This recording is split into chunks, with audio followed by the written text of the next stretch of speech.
David Ireland joins us now, and we're going to talk about his book, The Kneeling Warrior, Winning Your Battles Through Prayer. Dr. Ireland, it's good for you to join us on today's issues. At least we hope it's good for you. It's well, good he'll for figure us. that out a little bit later, yeah. whether it was good right, for him or not. Whether it was good for him or not. But I think you've come in at a great time, because part of what we're talking about in our culture and society is only going to be won through prayer. Yeah, my pleasure, Tim and Jim. Thanks for having me on the program. I agree with you 100% that oftentimes we, as followers of Christ, we fight our battles in a too naturalistic way. We forgot about the power of prayer. And so, in fact, it's God who invites us to pray.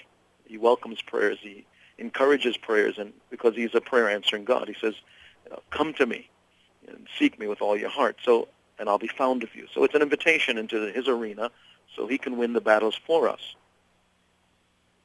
And so I look at that, and I look at even someone like a Daniel, for example, who lived in this Babylon, a pluralistic society, much like our American society, but yet though he was someone second in command in the entire area of Babylon, he was not a man devoid of prayer. In fact, he had a strong life of prayer, though he was involved in government and politics.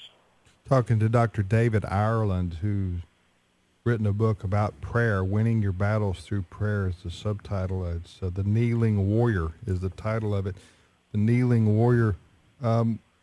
You cover so many elements of the Christian prayer life in here that you talk about spiritual warfare.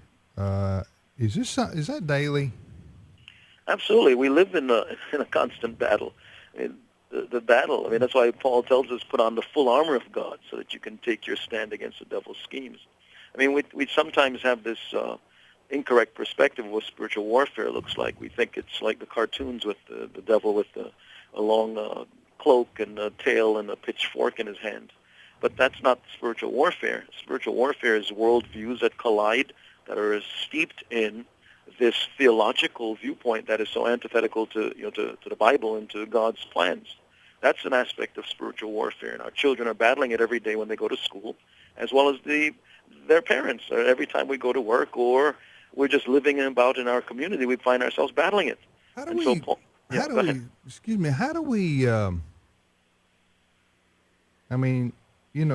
do you deal with that? How are we supposed to pray? You know what I'm saying with respect to spiritual warfare? How are we supposed to deal with that? I like that. I think that I like your question. I think the answer has to be that we have to focus our attention on Christ and not on other things, or else we get misguided.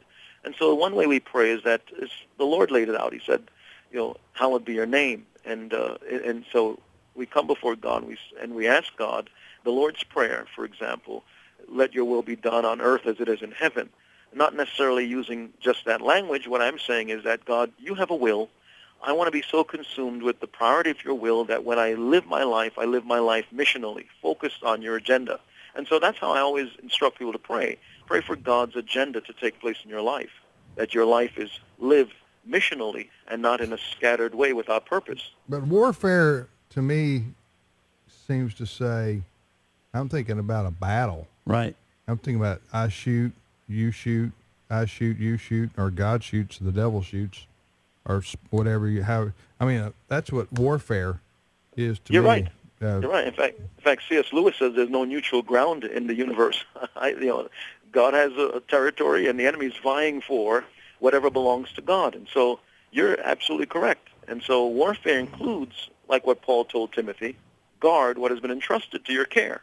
So what has been entrusted to our care? The environment, our families, our resources, our culture, all that has been entrusted to our care. So we have to fight for those very things that was entrusted to us. You're listening to the program Today's Issues on American Family Radio. We're talking with Dr. David Ireland, and we're talking about his book, The Kneeling Warrior, Winning Your Battles Through Prayer. Dr. Ireland, how is it, and I say this because you're talking about spiritual warfare, but we also know that there are times that we go through simple trials or chastisement, if you will, from the Lord. How do we know the difference? A good answer, and my response is always this. If I find myself praying repeatedly for the same thing and nothing happens, that means I know I'm either in a trial or there's something in my life that speaks of disobedience.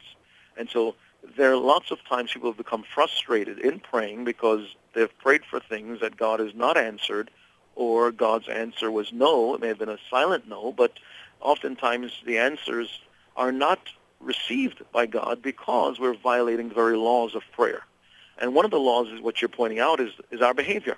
If our behavior, it smacks against everything that speaks of righteousness and holiness, we should not expect God to answer us.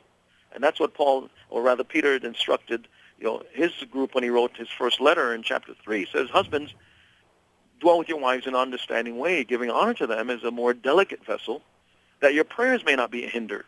So our behavior and our treatment of others can either be a hindrance to our prayers or a platform for our prayers to be answered.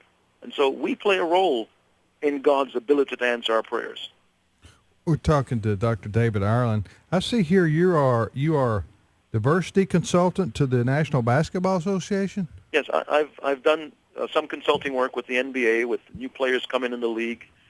Basketball has become an international sport, as we all know, and so people and players particularly have to learn how to get along with one another if they're from different countries or Right. from different races. And so I come in to say, let me show you guys how to help get along with one another. You get free tickets courtside? No, but I do get compensated over my time. Oh, okay. Well, if you Yeah. ever get free tickets courtside, I was going to say, you can just check that one off, Tim. well, you can call, if you don't mind, call me if I can make it. If I can make it with you, I need a couple days notice if you don't mind. And therein lies the most important question of the day, right? Hey, you got to take advantage of being in this seat, Jim. Yes, you sir. know what I'm saying? You gotta do that. The Kneeling Warrior is the title of the book. It's great. It's endorsed by Jim Cymbala. It's endorsed by Kurt Warner, Mm-hmm. Tommy Barnett, Leonard Sweet. I mean, this is a book that will lead you to understand how to pray and to how to combat Yeah. spiritual warfare and such. And it will really help in growing as a mature prayer warrior as well, into maturity as a prayer warrior, rather. It's available through Charisma House and also at davidireland.org. That's davidireland.org. And so, as we've looked through some of this, what is the key thing that you would like for folks to take away from your book? The perspective that I want them to have, and that's a great question, is that we must recognize the roots of our faith. Our faith is a fighting faith. And so we must recognize that if we're going to be victorious in prayer, we have to take on the perspective. It's like the defining moment for David.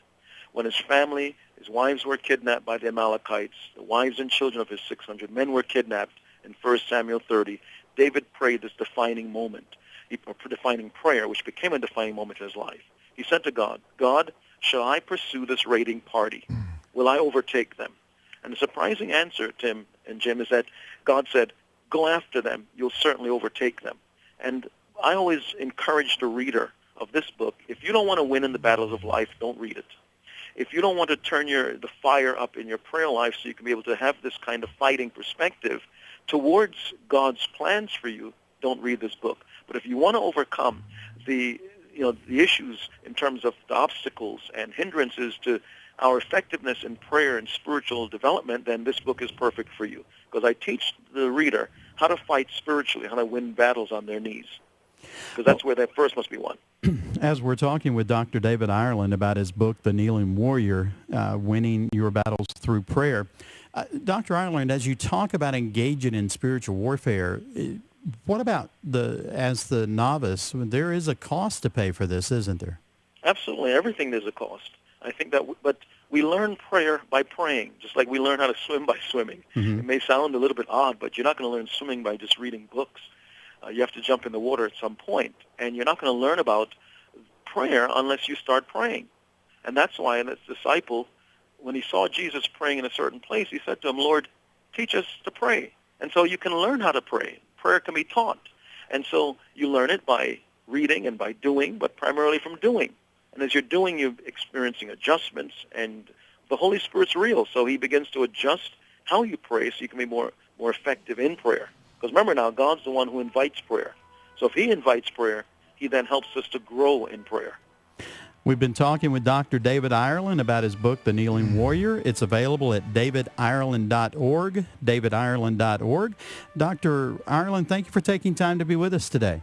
My pleasure, gentlemen. Thank you. Okay, thank you, David. All right.